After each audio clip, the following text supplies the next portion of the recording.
So I read this book based on a recommendation. I forget by who.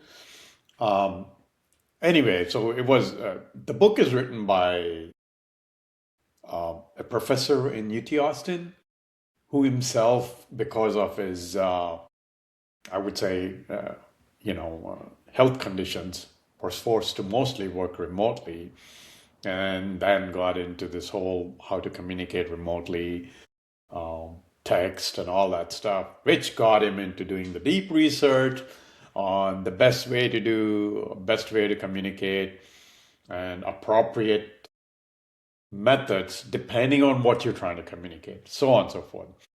Now, that has become very important, obviously, post-COVID era, where a lot of people now work remotely, or a lot more people work remotely, or at least hybrid, where text and video and all that stuff has become important. So he covers extensively where when video is very effective versus email versus text, so on and so forth.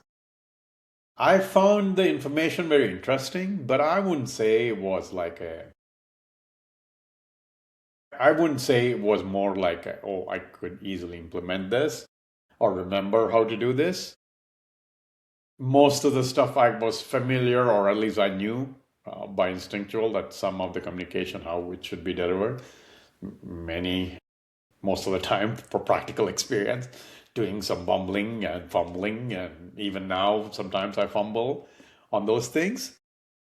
So I would say it's a great read for people who are 100% remote, I would say.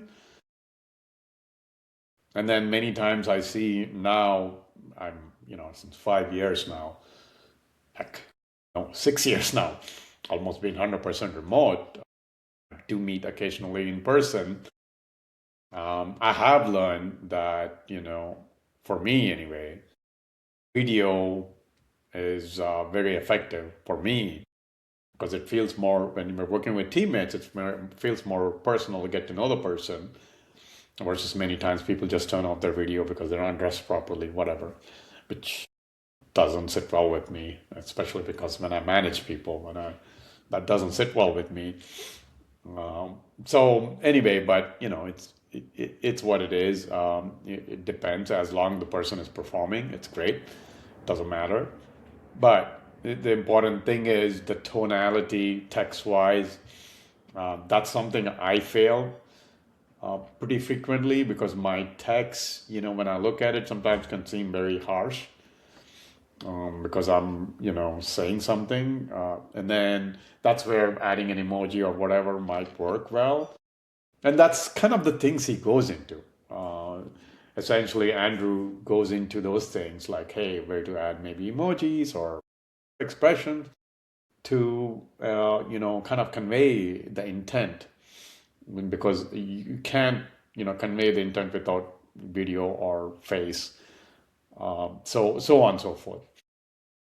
Anyway, I don't know if I would say this is like a must read, but it is a very good read, especially for people now, most if they haven't worked too much in person, especially the younger generation. I would say would probably good to read this because they're more used to the remote work than probably a little bit of the people in their 30s and 40s, probably, and 30 plus year olds.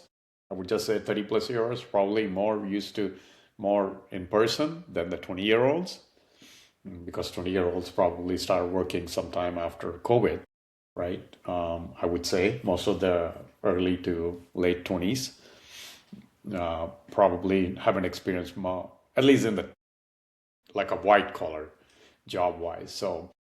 So anyway, in that sense, I would say recommend reading this, um, and then learning a few things on nuances on the text communication versus email communication, the meetings, etiquette, and then how to even, like, one of the things is video, even video calls. How do you kind of put the camera in front of you so that it looks like you're looking at them versus looking aside, because that happens a lot frequently, where you don't know if the person is paying attention or not.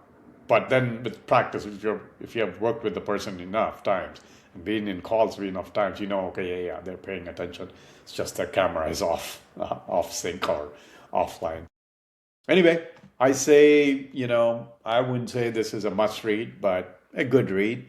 And many things are very, I mean, for me, some reiterated, some like were new.